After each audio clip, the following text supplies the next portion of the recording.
మిమ్మల్ని కౌన్సిల్ చేసి మీకు డ్రగ్స్ తీసుకుంటే కానీ బెట్టింగ్లోకి వెళ్తే కానీ మీకు ఎలాంటి ఫ్యూచర్ ఉంటుంది, ఎలాంటి మీ ఫ్యూచర్ ఎలా పాడవుతుంది అనే దాని మీద వాళ్ళు ఒక చక్కని అవగాహన ఇస్తారు.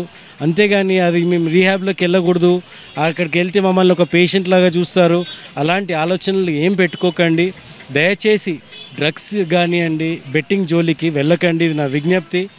అదే కాకుండా ఇబ్రాహీంపట్నం నియోజకవర్గంలో ఈరోజు దాదాపు అత్యధికంగా రాష్ట్రంలోని అత్యధికంగా ఇంజనీరింగ్ కాలేజీలు ఉన్నాయి.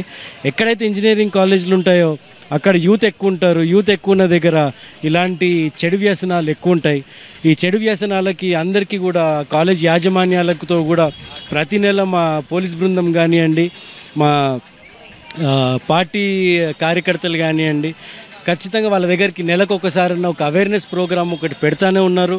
అయినా కానీ అక్కడ ఎక్కడో ఒక దగ్గర కొంత డ్రగ్స్ దొరుకుతున్నాయి. రానున్న రోజుల్లో ఆ డ్రగ్స్ కూడా ఒక సింగిల్ గ్రామ్ కూడా ఇబ్రాహీంపట్నంలోకి ఎంటర్ కాకుండా మేమంతా ఈరోజు ప్లెడ్జ్ తీసుకున్నాము. మా యూత్ కాంగ్రెస్ పిల్లలు కానీ ఎన్ఎస్యుఐ పిల్లలు కానివ్వండి, మీ అందరికీ కూడా చెప్తున్నా, ప్రతి కాలేజ్లో మా పిల్లలు ఉన్నారు, ఇన్ఫార్మెంట్లు ఉన్నారు. వాళ్ళంతా కూడా మీకు కనీసం ఆలోచన వచ్చినా కానీ ఇమీడియట్గా మిమ్మల్ని పోలీసులకు పట్టిస్తారు. పోలీసులకు పట్టిస్తే ఇది ఒక నాన్ బెయిలబుల్ కేసు అవుతుంది. మీ ఇంట్లో వాళ్ళని పిలిచి అందరినీ కూడా కౌన్సిలింగ్ జరపడం జరుగుతుంది. దయచేసి కనీసం ఆ భయం అని ఉండాలి మీకు. అదే కాకుండా ప్రభుత్వం వచ్చిన తర్వాత డ్రగ్స్ మీద చాలా ఉక్కుపాదం మోపడం మీరందరూ చూస్తూనే ఉన్నారు. ఇటీవల జీడిమెట్లలో కూడా పెద్ద డ్రగ్ ర్యాకెట్ కూడా బస్ట్ చేయడం జరిగింది. సో ఇదంతా కూడా మీరు ఒక వార్నింగ్ సైన్స్గా చూడండి. డ్రగ్స్ జోలికి పోకండి, అదేవిధంగా బెట్టింగ్ జోలికి కూడా పోకండి, దయచేసి పోకండి ప్లీజ్.